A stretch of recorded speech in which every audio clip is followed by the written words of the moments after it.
So I finally got the chance to watch Fantastic Four. Before I watched the movie, there was this uproar and this furious debate that happened on TikTok. It was happening on TikTok. It's still going on, if I'm not mistaken, about the rankings, or like 3.5 out of 5, or 0 out of 5. While other people are saying it was not. It was 5 out of 5. It was 10 out of 5. This one goes up to 11. But one thing that really hit me was after I'd listened to Mark Kermode's review, and it made me understand exactly why I felt the way I felt about the movie. Let me explain. First of all, what do I like about the movie? The cast, terrific. Pedro Pascal as Reed Richards, spot on. Vanessa Kirby as Sue Storm, she's the best Sue Storm in any of the Fantastic movies that have come out. Joseph Quinn, his Johnny Storm, I mean, I liked Chris Evans as Johnny Storm, but that's because of what the kind of movie it was. Joseph Quinn's, it was great as well, so his was a solid performance. Ebon Moss-Bachrach, for me, the only thing that acts as a negative against his performance is that Michael Chiklis absolutely slayed the role in the previous movies that came with it. But Ebon Moss-Bachrach comes up with a more sensitive portrayal of Ben Grimm behind the rock shell, and his humor. Oh, I love him in The Bear and in the first season of Punisher. I think he's terrific. I love the character. So all four, terrific. Second thing I really, really loved about Fantastic Four was the aesthetic. The fact that they'd set it in this 60s yet futuristic, kind of like. I went for The Incredibles immediately. Other people say it's Jetsons. It's all the same thing. But yes, that fantastic. And The Incredibles. Okay, sure, Incredibles is kind of inspired by the Fantastic Four, of course, but the fact that Fantastic Four have this little bit about one of the villains that they fought, which is the Mole Man, clearly tied in with the Incredibles, with the Underminer. I was in stitches while I was watching it. Anyway, so those are the two main, the whole bunch of other great things about the movie. I'll move on, otherwise this video will take an hour. Two things in particular that stood out for me that made me not rave about this movie. About 13 minutes in, and I understand why they did it. They do touch upon how they got their powers, but they do it in sort of a montage, highlight reel of here's what happened to these people previously, and that kind of stuff.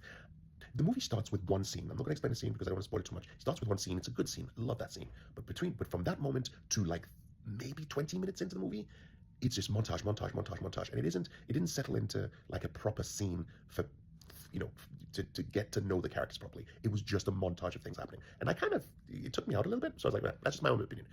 Another thing that I thought about it was there wasn't any real. Let me say this. Let me just get it out, and then we'll analyze it. There wasn't any real conflict. No, that's not right. There wasn't major escalation of conflict for the Fantastic Four. For example, let's do a comparison with the Rise of the Silver Surfer versus this one.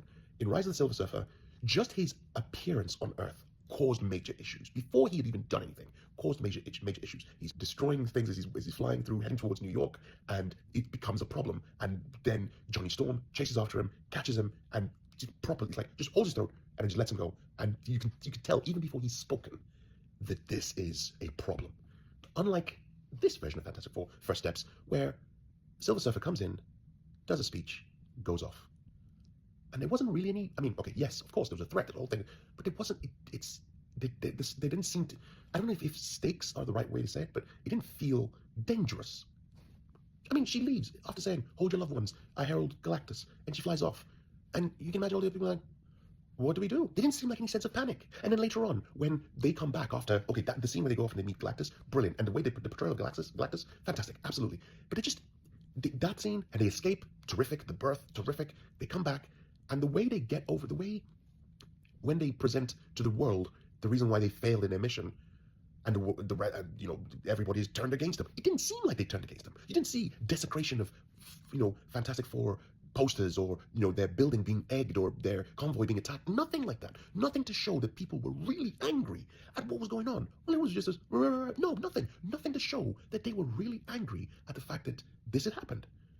Anyway, I gave it 3.5 stars. Now let me come back to what made me understand after listening to Kermode's review. Kermode said he went into Fantastic Four with very low expectations, and he was pleasantly surprised. So I can imagine with that kind of description, he didn't give a number, but it kind of sounded like a 3.5 out of 5.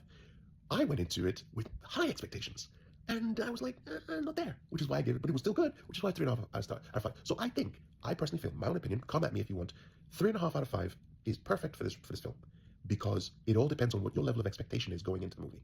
If you expected great things, if you're still saying it's great, that's fine. That's your opinion. I'm not coming at you. I'm just saying maybe there is another reason that you are giving it that high standard, and you're still saying it's because, being completely honest, it could have been better. That's just my opinion. Peace.